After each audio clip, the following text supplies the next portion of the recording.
الحمد لله رب العالمين والصلاة والسلام على أشرف الأنبياء والمرسلين نبينا محمد وعلى آله وصحبه أجمعين وبعد. Dans une question qui fut posée à l'imam Al-Allama Mufti Al-Anam Al-Sheikh Abdul Aziz ibn Baz rahmatullah alayh rahmatan wasi'a, cette question est la suivante: هل الإنسان ملزم باتباع مذهب معين؟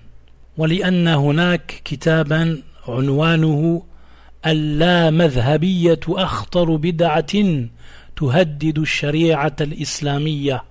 هل اللامذهبية بدعة؟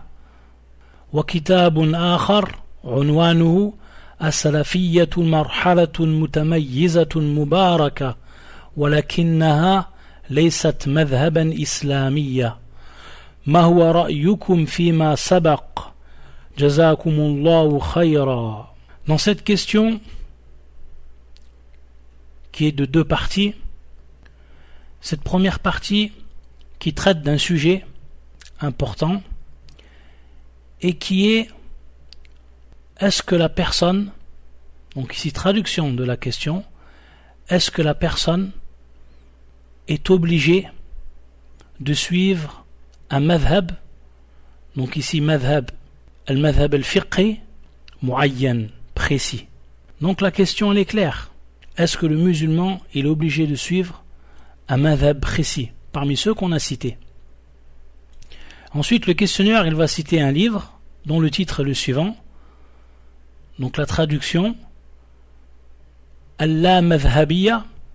Donc ce terme Al-la-madhhabiyya, c'est tout simplement ne pas avoir un madhab précis, ne pas s'affilier à un madhab précis, ne pas prendre comme référence un madhab précis. Donc ce terme-là, Al-la-madhhabiyya, comme on l'a traduit, le titre de ce livre c'est le suivant: Al-la-madhhabiyya akhtaru bid'atin. Donc c'est l'une des innovations les plus dangereuses tuhaddidu shari'at al-islamiyya, qui menace la religion islamique ou la législation islamique. Donc le titre du livre il est clair: celui qui n'a pas opté pour un madhab, qui n'a pas choisi un madhab, qui ne s'affilie pas à un madhab, alors il est entré dans une innovation qui met en péril la législation islamique. Et donc le questionnaire il pose la question: est-ce que al-la-madhhabiyya c'est une innovation, comme l'indique le titre? Et parenthèse qui est faite, dans la question il n'est pas cité qui est l'auteur bien sûr du livre dont il est fait référence dans la question. Et l'auteur est le suivant: il est Mohammed Saïd Al-Bouti, l'innovateur soufi, connu pour son harb, pour sa guerre qu'il a menée à la da'wa salafiyya, da'wat al-haq. Parenthèse fermée, le cheikh Abdul Aziz ibn Baz il va répondre de manière claire et directe à cette question. Il va dire rahmatullah alayh: al-madhhabiyya laysat lazima. Donc il dit: prendre un madhab, s'affilier à un madhab, avoir comme référence un madhab, donc al-madhhabiyya, ce n'est pas une obligation. On n'est pas obligé d'avoir un madhab particulier. Et ceux qui disent qu'on doit prendre un madhab, comme par exemple le madhab de l'imam Ahmed ou l'imam Malik ou Shafi'i, faqawluhu ghayru sahih, sa parole est fausse. وهذه المذاهب جديدة حدثت بعد الصحابة وبعد التابعين فليست لازمة لأحد، إنما هي أقوال علماء اشتهروا ودونت أقوالهم واشتهرت هذه المذاهب.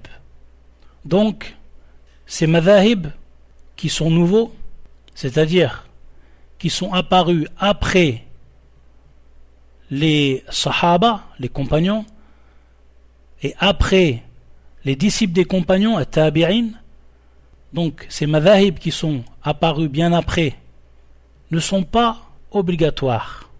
C'est-à-dire, on n'est pas obligé de les suivre.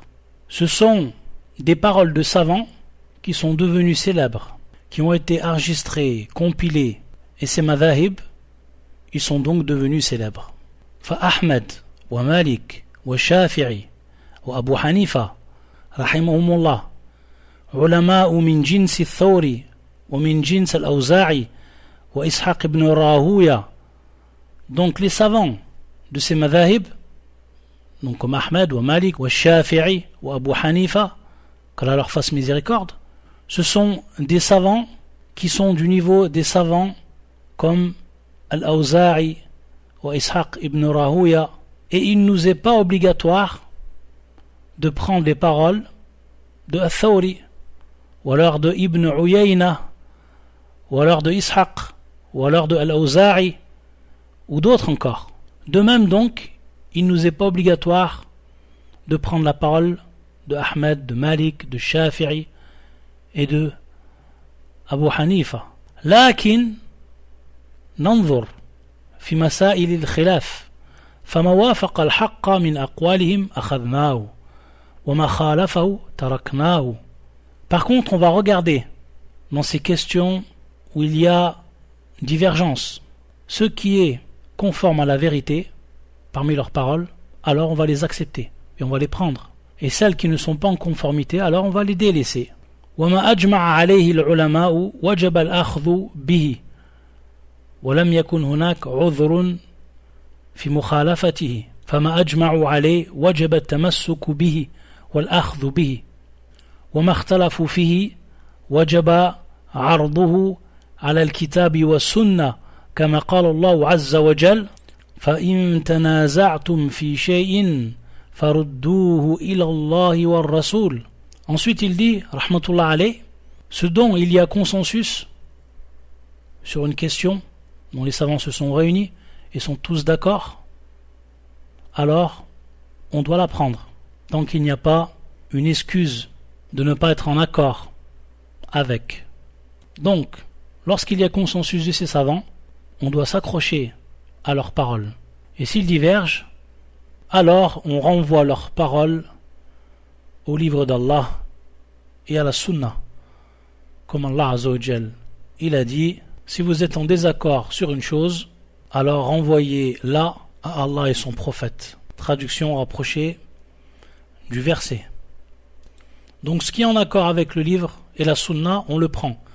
Ce qui est en désaccord, on le délaisse.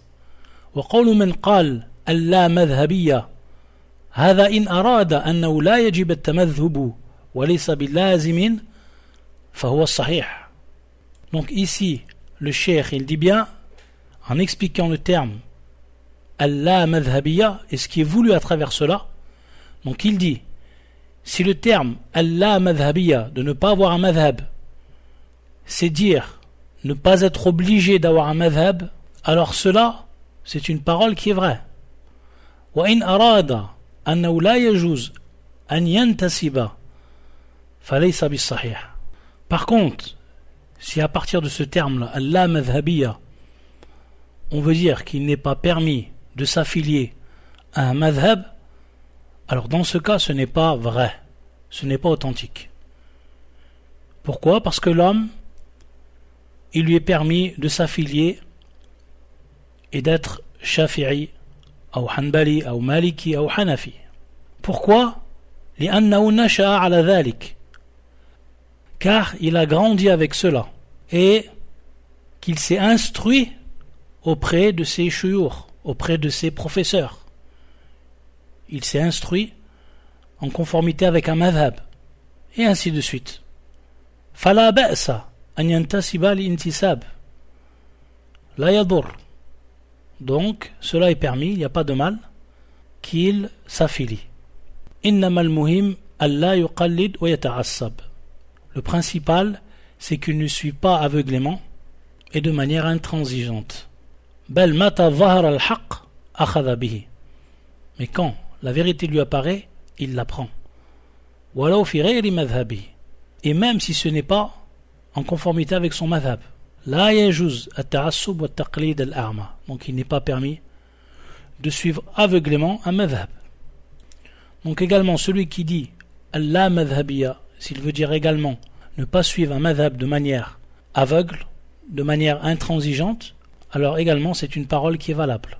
Et s'il veut dire par là qu'il n'est pas permis de s'affilier, alors cela n'est pas authentique et c'est contraire à ce que les gens de science ont dit et l'avis des gens de science, c'est-à-dire qu'il est permis de s'affilier à un madhab. Mais le mal, c'est de suivre aveuglément telle ou telle personne. On ne suit pas dans l'erreur et il n'est pas permis de suivre aveuglément sans regarder même, sans avoir la moindre réflexion par rapport aux preuves. Ceci est interdit. Mais s'il s'affilie à un madhab et qu'il délaisse ce madhab lorsque ce madhab n'est pas en conformité avec la vérité, alors cela est la bonne voie. Donc voilà pour la première partie de la question, et c'était le sujet qu'on voulait développer ici, et qui est le sujet du tamadhub, d'avoir et de suivre un madhab. Donc cela n'est pas obligatoire, et en même temps ce n'est pas interdit, pour plusieurs raisons que le cheikh rahimahullah il a développé à travers sa réponse. Wallah al-muwaffiq wa akhiru da'wana anil hamdulillahi rabbil alamin.